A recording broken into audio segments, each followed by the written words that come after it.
چهار پاره از دیوانی آموزگار عشق، مهریابی، مهرآفرین.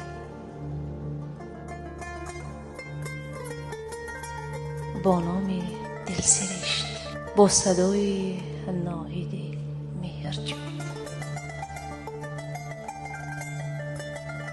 هنوزم تو را دوست دارم بجا، هنوزم تو را دوست دارم بجا،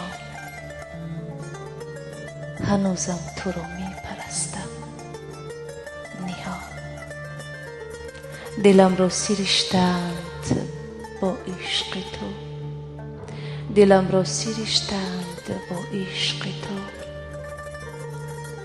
و عشقت شدم در جهان جاودان، و عشقت شدم